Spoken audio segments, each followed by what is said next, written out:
बिस्मिल्लाहिर्रहमानिर्रहीम। स्टूडेंट्स कैसे हैं आप लोग? उम्मीद है आप सब खैरियत से होंगे और ये काम जो है वो अच्छे तरीके से कर रहे होंगे। तो इंपीरियल साइंस कॉलेज की तरफ से आज हमारा केमिस्ट्री का लेक्चर नंबर 4 जो है वो रिकॉर्ड होने जा रहा है, जिसमें हमने क्या चीज़ पढ़नी है, रिलेटिव अबंडेंस ऑफ आइसोटॉप्स के बारे में डिस्कस करना है। लास्ट लेक्चर में, प्रीवियस लेक्चर में हमने ये डिस्कस किया था कि आइसोटॉप्स क्या होते हैं। तो वहाँ पे हमने आइसोटॉप्स की डेफिनेशन और आइसोटॉप्स की एग्जांपल्स को डिस्कस किया और फिर ये डिस्कस किया कि आइसोटॉप्स की प्रॉपर्टीज़ क्या होती हैं। तो मैं दोबारा जो है वो उसका लिंक आपको थोड़ा सा शेयर करता हूँ इसमें कि रिलेटिव अबंडेंस ऑफ आइसोटॉप्स से पहले जो हमने आइसोटॉप का टॉपिक स्टार्ट किया उसमें आइसोटॉप्स की हमने ये डेफिनेशन पढ़ी थी। आइसोटॉप्स आर दो species which have same atomic number but different mass number. यानी कि हमने उसमें ये डिस्कस किया, अगर आप प्रीवियस लेक्चर खोल के देखें और उसे सुने तो इसमें ये मैंने आपको ये बताया था कि उसमें प्रोटॉन्स की तादाद जो है वो सेम होगी जबकि न्यूट्रॉन्स की तादाद जो है वो डिफरेंट होगी, जिस बेस पे हम ये कहते हैं कि उसका एटॉमिक नंबर सेम होता है लेकिन एटॉमिक मैस जो है वो उसका डिफरेंट होता है। तो आज हमने ये देखना है कि रिलेटिव अबंडेंस ऑफ आइसोटॉप्स क्या है। अबंडेंस किसे कहते हैं? कोई भी चीज जितनी ज्यादा मिकदार में पाई जाएगी हम उसको बोलेंगे ये उसकी अबंडेंस है। रिलेटिव अबंडेंस में हम क्या करते हैं, हम ये देखते हैं कि अगर हमारे पास दो या दो से ज्यादा आइसोटॉप्स हैं, जैसे हमने हाइड्रोजन की यहाँ पे मैंने आपको मिसाल लिख के दिखाई है, हम डिस्कस करेंगे हाइड्रोजन को। कल भी मैंने आपको बताया था कि हाइड्रोजन एक स्मॉलेस्ट पार्टिकल है, सबसे लाइटेस्ट, स्मॉल इन वेट, इसलिए हम इसको इजीली स्टडी कर सकते हैं। तो इसकी एग्जांपल भी हम ज्यादातर यही यूज करेंगे। हाइड्रोजन में हमने देखा सबसे पहले हम यूज कर रहे हैं प्रोटियम, उसके बाद है हमारे पास ड्यूटेरियम। ठीक है बेटा, तो आप देखें हाइड्रोजन की परसेंटेज प्रोटियम में 99.8% है, जबकि अगर हम ड्यूटेरियम की बात करें तो 0.2% है। तो यहां से हमारे पास ये ग्राफ की ये रीडिंग हमें बताती है कि प्रोटियम जो है वो सबसे ज्यादा नेचुरली अकरिंग आइसोटॉप है। सबसे ज्यादा जो है हमारे पास हाइड्रोजन किस शेप पे, किस फॉर्म में पाया जाएगा, आइसोटॉप प्रोटियम की फॉर्म में पाया जाएगा। तो ये जब हम केमिकल प्रॉपर्टीज हाइड्रोजन की डिस्कस करेंगे, जब भी हम हाइड्रोजन को डिस्कस करने की बात करेंगे, हमारे पास जो हाइड्रोजन होगा वो प्रोटियम होगा, हम इसको डिस्कस करेंगे। We will never discuss the deuterium, हम ड्यूटेरियम को डिस्कस नहीं करते। ठीक है बेटा, यानी इससे हमारे पास क्या बात सामने आई कि अगर हमारे पास आइसोटॉप्स होंगे और आइसोटॉप्स में कुछ ज्यादा मिकदार में पाए जाते हैं, कुछ कम मिकदार में पाए जाते हैं, ठीक है, तो उसमें हमारे पास क्या है, जो कम मिकदार में पाए जाते हैं उनको हम क्या कर लेंगे, दबा लेंगे, वो रिसेसिव हो जाएंगे, और जो ज्यादा मिकदार में पाए जाते हैं वो अबंडेंट होते हैं। इसलिए उन्हीं की केमिकल प्रॉपर्टीज हम स्टडी करते हैं। जब भी बात करेंगे उन्हीं की बात करेंगे। Majority, majority is the voice, आपने एग्जाम्पल सुनी हुई, अक्सरियत की आवाज होती है। जब हमारे पास हाइड्रोजन जो है वो प्रोटीन की फॉर्म में 99% पाया जाएगा, तो जो 1% बाकी है हम उसको क्या करेंगे, निग्लिजिबल कर देंगे, उसकी हम बात ही नहीं करेंगे। तो रिलेटिव अबंडेंस हमें किस चीज के बारे में बताती है कि केमिकल प्रॉपर्टीज कौन से आइसोटॉप पे डिपेंड करती हैं और फिर ये नेचर के अंदर कितने % अमाउंट में पाया जाता है। तो सबसे पहले अब हम ये पॉइंट्स डिस्कस किए, हमने यहाँ पे ये मैंने लिख लिए हैं, आप लोग भी अपनी बुक पे राइट डाउन कर लें। अबंडेंस ऑफ आइसोटॉप्स यानी नेचुरली अकरिंग आपके पास आइसोटॉप्स कौन कौन से हैं और कितने हैं, इस बारे में हम स्टडी कर रहे हैं। ठीक है बेटा, उसके बाद है हमारे पास 280 नेचुरली अकरिंग आइसोटॉप्स हैं। We have 280 naturally occurring isotopes. 280 हमारे पास आइसोटॉप्स हैं जिन्हें हम डिस्कस करेंगे। उनमें से 40 आइसोटॉप्स जो हैं वो क्या हैं, रेडियो एक्टिव हैं। 280 टोटल हमारे पास आइसोटॉप्स हैं और उनमें 40 आइसोटॉप्स कैसे हैं, वो रेडियो एक्टिव आइसोटॉप्स हैं। इसके अलावा हमारे पास 300 आइसोटॉप्स ऐसे हैं जो नेचुरली अकरिंग तो नहीं है, लेकिन किसी भी केमिकल रिएक्शन के दौरान, कोई fission reaction, nuclear reaction, fusion reaction, उसके दौरान हमारे पास क्या बन जाते हैं, ये आइसोटॉप्स बन जाते हैं। लेकिन ये जिस तरह से बनते हैं उसी तरह से ये डिग्रेड भी हो जाते हैं। तो ये स्टेबल नहीं है, इन्हें हम क्या बोलते हैं, अनस्टेबल। तो हमारे पास तकरीबन 300 अनस्टेबल आइसोटॉप्स होंगे जो नेचर के अंदर मौजूद हैं, नेचुरली अकरिंग नहीं है। These are unstable isotopes. Naturally occurring हमारे पास 280 आइसोटॉप्स ही हैं। There are 280 isotopes which are naturally occurring. उनमें से 40 आइसोटॉप्स जो हैं वो रेडियो एक्टिव है, लेकिन ये भी स्टेबल हैं। 300 आइसोटॉप्स ऐसे हैं जो अनस्टेबल हैं। ठीक है बेटा, उसके बाद है हमारे पास अबंडेंस की जब हम बात करते हैं तो हमारे पास एटॉमिक नंबर या एटॉमिक मास की बेस पे 2 ही कैटेगरीज आती हैं, या तो ऑड एटॉमिक नंबर हो या फिर इवन एटॉमिक नंबर हो। तो हमेशा याद रखें बेटा, जो ऑड एटॉमिक नंबर वाले आइसोटॉप्स होते हैं वो कम मिकदार में पाए जाते हैं, लेस अमाउंट होती है इनकी, और जो इवन नंबर वाले होते हैं वो हाई अमाउंट में पाए जाते हैं। Odd atomic number isotopes are less abundant in the nature.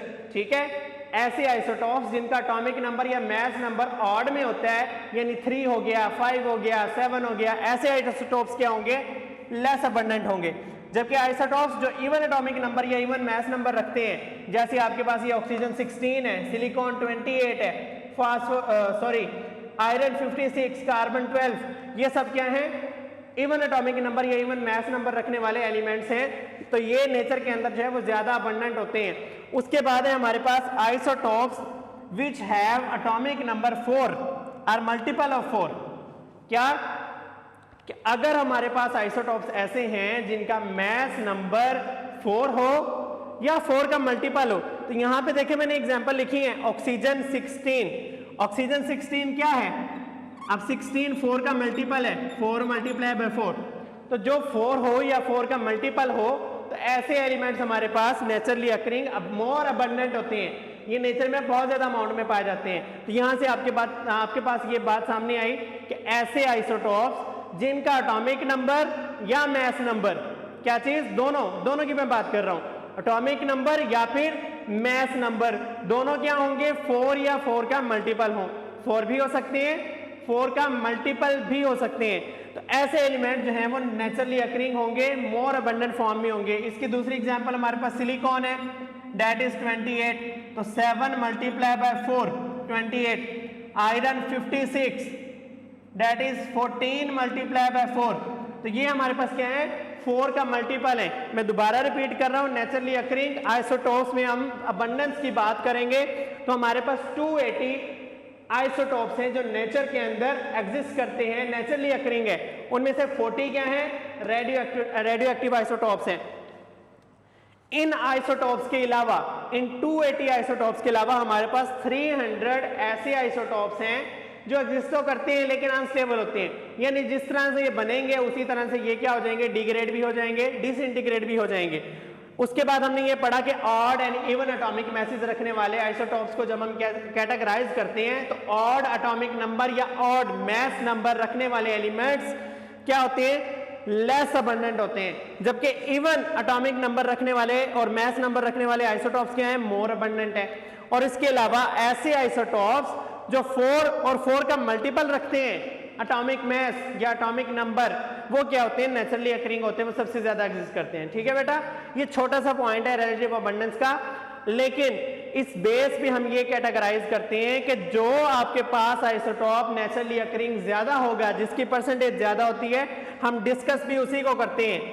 आप सबको पता है कि हम जो पानी पीते हैं, वाटर, उसके अंदर हमारे पास 2 हाइड्रोजन होते हैं। अब हाइड्रोजन के मैंने आपको कल 3 आइसोटॉप बताए थे, प्रोटियम, ड्यूट्रियम एंड ट्रिटियम, लेकिन चूंकि परसेंटेज जो है वो प्रोटियम की सबसे ज्यादा है, इसलिए हम इसको प्रोटियम कंसीडर करते हैं। प्रोटियम ही नेचुरली अकरिंग है और सबसे ज्यादा प्रोटियम पाया जाता है, तो हम प्रॉपर्टीज भी उसी की स्टडी करेंगे। हम ड्यूटेरियम की प्रॉपर्टी स्टडी नहीं करते, हम ट्रिटियम की प्रॉपर्टीज भी स्टडी नहीं करते। हम किसकी प्रॉपर्टी स्टडी करेंगे, प्रोटियम की प्रॉपर्टी स्टडी करेंगे, because this is naturally occurring, more naturally occurring and more abundant isotopes of the hydrogen atom.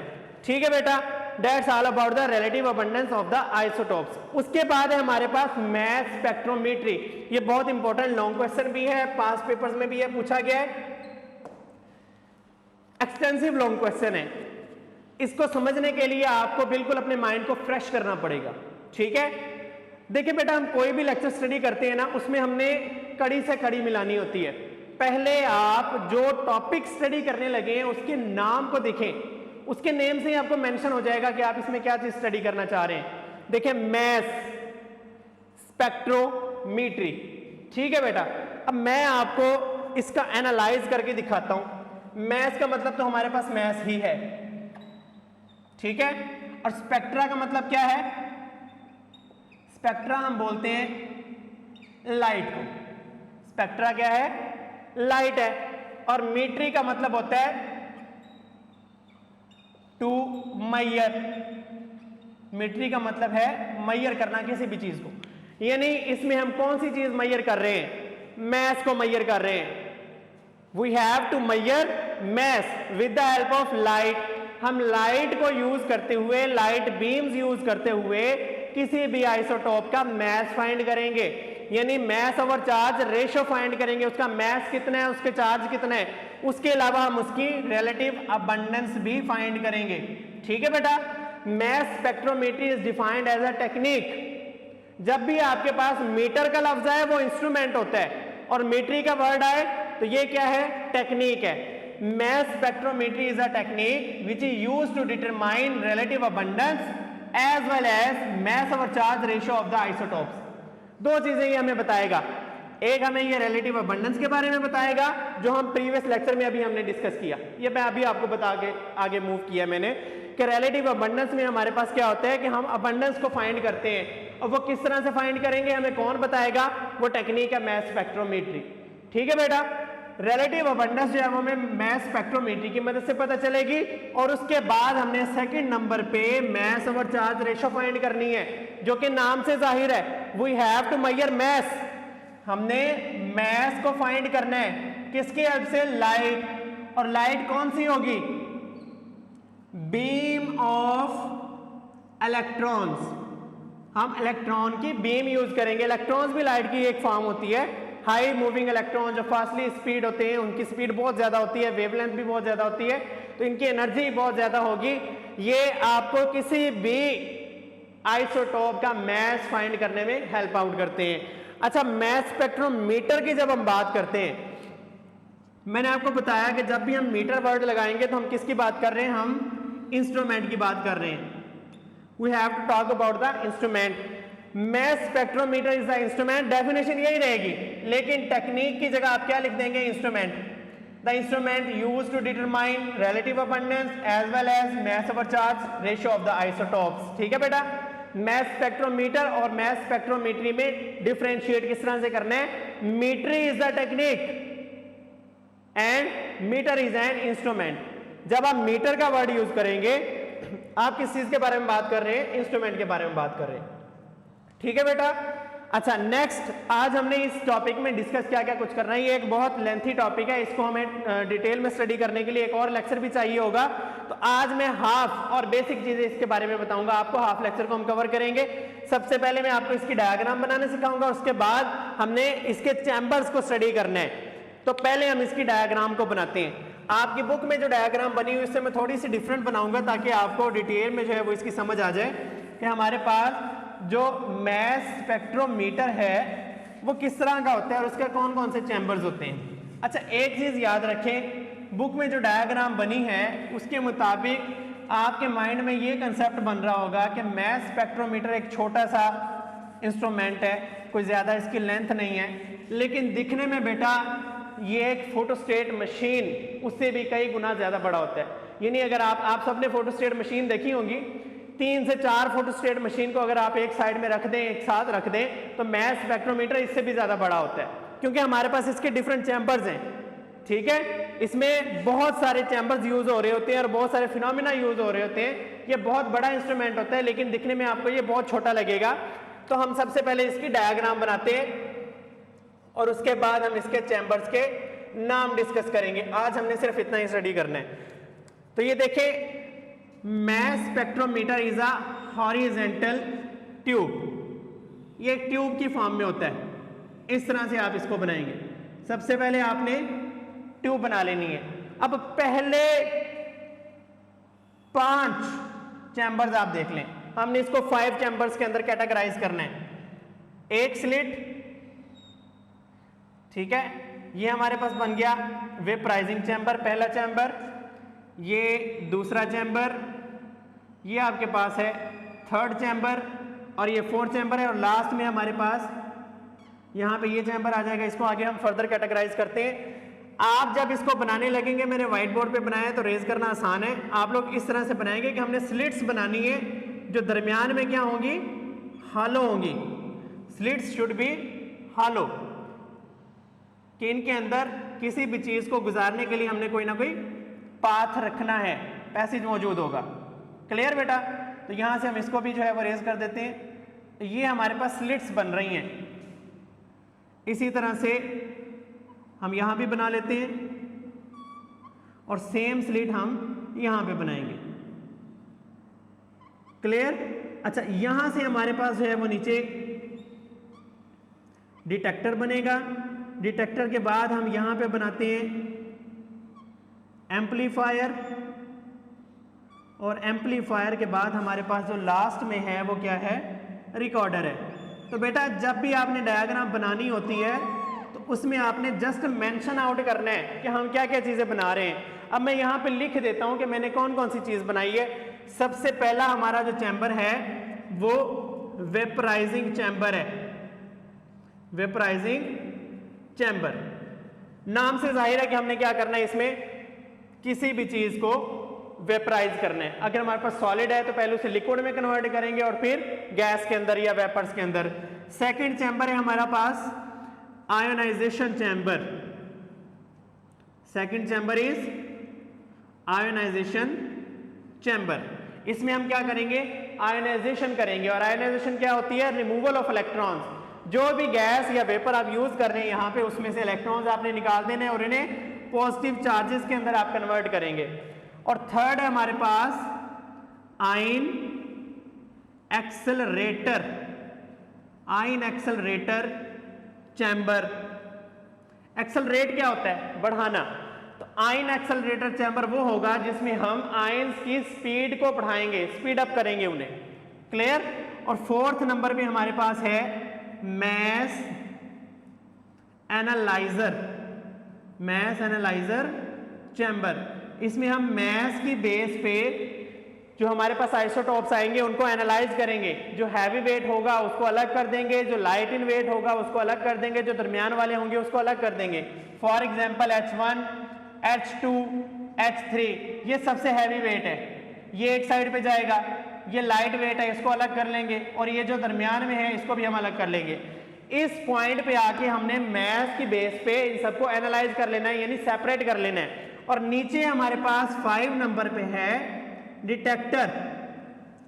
Detector का मेन काम है, डिटेक्टर जो यहां पे मैस एनालाइज हो चुका है हमें उसकी तादाद बताएगा, आइसोटॉप्स कितने हैं, आइसोटॉप्स की स्ट्रेंथ भी हमें डिटेक्टर बताएगा। उसके बाद ये उसकी अबंडेंस को भी मेजर कर लेगा और अबंडेंस बाद में एम्पलीफायर के थ्रू हमें रिकॉर्डर जो है वो स्क्रीन पे दिखा देगा। क्लियर। यहां पे हमने कोई ना कोई ग्राफ बना के, रिकॉर्डर में हम क्या करते हैं, कोई ग्राफ बनाते हैं और ग्राफ हम आगे बाद में डिस्कस करेंगे। इसका ग्राफ थोड़ा सा डिफरेंट होता है ऑर्डिनरी ग्राफ से। तो मैंने यहाँ पे आपको 5 चैम्बर जो है वो बना के दिखाए हैं। अब इसमें क्या क्या चीजें हमने यूज करनी है। वेपराइजेशन चैम्बर में हम एक टंगस्टन की कॉइल यूज करते हैं। आप सबके घरों में हीटर होंगे, तो आपने हीटर के अंदर लगी कॉइल तो देखी होगी बेटा। इसको जब हम करंट देंगे बैटरी से, एक तरफ पॉजिटिव एक तरफ नेगेटिव, तो यहाँ अंदर आपके पास टेम्परेचर इंक्रीज हो जाएगा। तो अंदर अगर आपके पास कोई भी सॉलिड या लिक्विड मटेरियल है वो किसके अंदर कन्वर्ट हो जाएगा, वेपर्स में। और उसके बाद आयोनाइजेशन चैम्बर में हम क्या करेंगे, हम इलेक्ट्रॉन की बीम जनरेट करेंगे एक टंगस्टन बल्ब से। टंगस्टन बल्ब यूज करेंगे और यहां से हमारे पास इलेक्ट्रॉन की बीम आएगी जो कि गैस को क्या करेगी, आयनाइज करेगी। उसके बाद आयन एक्सेलरेटर में हमने क्या यूज करना है, इलेक्ट्रिक फील्ड यूज करना है। We will apply electric field जिसका पोटेंशियल 500 वोल्ट से 2000 वोल्ट तक होगा। 500 वोल्ट से 2000 वोल्ट तक, यानी इसका मतलब हम इसको ग्रेजुअली इंक्रीज करेंगे। पहले 500, फिर 1000, फिर 1500, फिर 2000। इसका मतलब हम इलेक्ट्रिक फील्ड को क्या कर रहे हैं, आहिस्ता आहिस्ता से क्या कर रहे हैं, इंक्रीज कर रहे हैं। और यहां पे हमने आके मैस एनालाइजर में हम क्या करेंगे, मैग्नेट्स यूज करेंगे। We will use magnets. जब हम यहां पे मैग्नेट्स लगाएंगे तो वो क्या करेगा, जितने भी हमारे पास आयंस और आइसोटॉप्स मौजूद होंगे उन्हें वो सर्कुलेट करेगा। बिल्कुल ऐसे ही जैसे आपने बचपन में क्या किया होगा, आपके पास अगर 2 मैग्नेट्स होते हैं तो एक को आप ऊपर रखते हैं, दूसरे को नीचे रखते हैं और उसे घुमाते हैं, तो एक की फोर्स ऑफ अट्रैक्शन की वजह से ऊपर वाला मैग्नेट भी मूव करना शुरू कर देता है। तो सेम यही इफेक्ट हमने यहाँ पे अप्लाई करना है कि हम मैग्नेट की फोर्स की मदद से जितने भी हमारे पास यहाँ पे मॉलिक्यूल्स आएंगे आइसोटॉप्स के, उन्हें सर्कुलेट करेंगे और उन्हें एनालाइज करेंगे। जो सबसे हैवी होगा वो जल्दी नीचे चला जाएगा और डिटेक्टर उसे डिटेक्ट करेगा, और सबसे लेस वेट जो होगा वो बाद में जाएगा। इस तरह से हमारे पास डिटेक्टर जो है वो डिटेक्ट करके हमें रिकॉर्डर में ग्राफ दिखाएगा जो हमें रिलेटिव अबंडेंस के बारे में भी बताएगा और मास ओवर चार्ज रेशियो के बारे में बताएगा। तो जो हम ग्राफ डिस्कस करेंगे वो मास ओवर चार्ज रेशियो का और रिलेटिव अबंडेंस का होगा। तो इस टाइप का आपके पास जो है वो ग्राफ आएगा जिसमें हमें हमारे पास मे बी 90%, ये 5% और ये भी 5% हो। इस तरह से हम रिलेटिव अबंडेंस को देखेंगे। तो डिटेल में ये लेक्चर हमने कल स्टडी करना है। तो कल यहाँ से मैं डायग्राम आप लोगों को मजीद जो है वो क्लियर कर दूंगा। 5 चैम्बर है हमारे पास, पहला वेपराइजिंग चैम्बर, दूसरा ionisation chamber, third ion accelerator, fourth one is mass analyser and fifth one is detector and electrometer. उसके बाद हम एम्पलीफायर और रिकॉर्डर यूज करके ग्राफ बना देते हैं। क्लियर बेटा? ये डायग्राम है, इस तरह से आप डायग्राम बनाएंगे। अगर आप बुक वाली इजीली बना सकते हैं तो आप उसको फॉलो कर लें, अदरवाइज ये वाली डायग्राम बहुत इजी डायग्राम है। ठीक है, तो मास स्पेक्ट्रोमीट्री आपके पास क्या है, टेक्निक है जो mass over charge ratio as well as relative abundance को जो है वो डिस्कस करेगी। और इंस्ट्रूमेंट क्या है, मास स्पेक्ट्रोमीटर है। तो कल के लिए जो है वो मैं आपको ये कि आप लोगों ने अपने फोल्डर्स पे इस डायग्राम को बनाना है, ये आपका होमवर्क है। आप ये डायग्राम बनाएंगे, इसकी प्रैक्टिस करेंगे, चैम्बर्स के नाम लिखेंगे और इसको मेंशन करेंगे, लेबल करेंगे इस डायग्राम में। ठीक है, तो कल में हम जो है वो इसको डिटेल में स्टडी करेंगे। ठीक है बेटा, कल के लिए जो है वो आपको ये काम मैंने असाइन कर दिया है। तो कल हम जो है वो मजीद इसको डिस्कस करेंगे। तब तक के लिए बेटा अल्लाह हाफिज।